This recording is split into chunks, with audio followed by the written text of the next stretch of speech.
नमस्कार दोस्तों, मेरा नाम डॉक्टर गुरनाम सिंह है। मैं फेलिक्स हॉस्पिटल नोएडा में यूरोलॉजिस्ट और लैप्रोस्कोपिक सर्जन एवं रीनल ट्रांसप्लांट सर्जन के तौर पे यहाँ पे कार्यरत हूँ। आज 11 मार्च 2021 वर्ल्ड किडनी डे है। इस समय पर मैं आपको कुछ किडनी के स्वास्थ्य के लिए, उसके हेल्थ के लिए कुछ टिप्स देना चाहता हूँ, इसलिए इस वीडियो को बनाया गया है।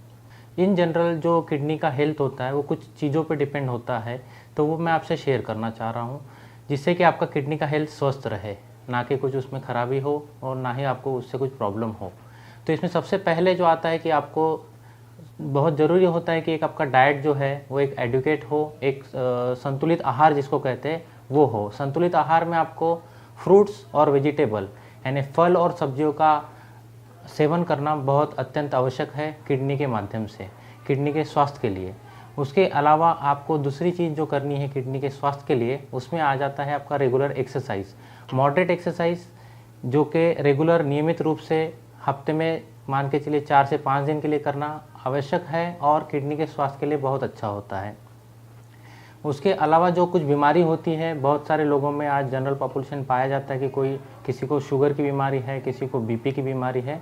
तो इन डायबिटीज़ और हाइपरटेंसिव पेशेंट के लिए ये बहुत ज़रूरी है कि वो उसको नियमित रूप से रेगुलरली चेकअप किया जाए और इसकी नियमित रूप से दवाई लेती जाए और अपने रिस्पेक्टिव डॉक्टर्स को इसको कंसल्ट किया जाए रेगुलरली, और उसको कंट्रोल में रखना बहुत ज़रूरी है, क्योंकि ये डिसीज़ ऐसे हैं जिनमें ज़्यादातर जो मरीज़ किडनी के पाए जाते हैं उनमें 70 से 80% मरीज़ जो है वो किडनी की बीमारियों से जूझते हैं। उनमें शुगर और बीपी की मात्रा बहुत ज़्यादा होती है।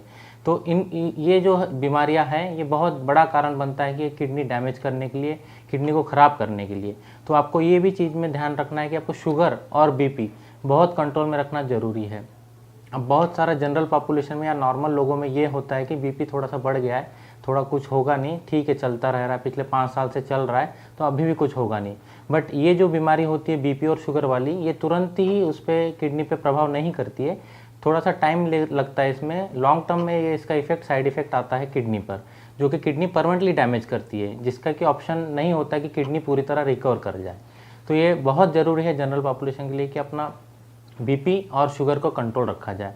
इसके अलावा और एक जो अपने जनरल पॉपुलेशन में चीज़ देखी गई है वो ये है कि सारे लोग को कोई भी तकलीफ़ होती है तो वो जाकर ओवर द काउंटर ड्रग्स लेकर अपना पेन रिलीफ करते हैं, पेन किलर ले लेते हैं, जो कि डॉक्टर के पास जाना नहीं समझते कि जाना चाहिए इतनी छोटी चीज़ के लिए। तो ये बहुत ज़रूरी है कि आपको हर पेन किलर लेने से पहले डॉक्टर से कंसल्ट करना है, कौन से टाइप का पेन किलर आपको सूट करेगा आपकी एज के हिसाब से, आपकी बाकी बीमारियों के हिसाब से। तो ये बहुत ज़्यादा ज़रूरी है। तो आपको आपकी किडनी स्वस्थ रखने के लिए बहुत ज़्यादा ज़रूरी है कि आप डॉक्टर से कंसल्ट करें और उनके कंसल्ट के बाद ही आप ये दवाई जो पेन किलर आते हैं वो ले। इसके अलावा आपको बाकी जो एडिक्शन होते हैं वो आपको अवॉइड करने हैं, जिसमें कि स्मोकिंग आ गया है, अल्कोहल आ गया है। ये सारी चीज़ें आपको अवॉइड करनी है, जिससे कि आपकी किडनी की स्वास्थ्य जो है वो बरकरार रहे और आप अच्छी तरह से पूरा लॉन्ग टर्म तक अपनी ज़िंदगी अच्छे तरीके से बिताएं। अगर इसके अलावा भी ये नहीं है कि अगर किडनी का डिसीज़ हो भी जाता है तो आपका लाइफ ख़त्म हो गया है, आपको किडनी की बीमारी होने के बाद भी एक अब अच्छी तरह से अपनी लाइफ को स्पेंड किया जा सकता है, क्वालिटी ऑफ लाइफ अच्छी तरह से मेंटेन किया जा सकता है।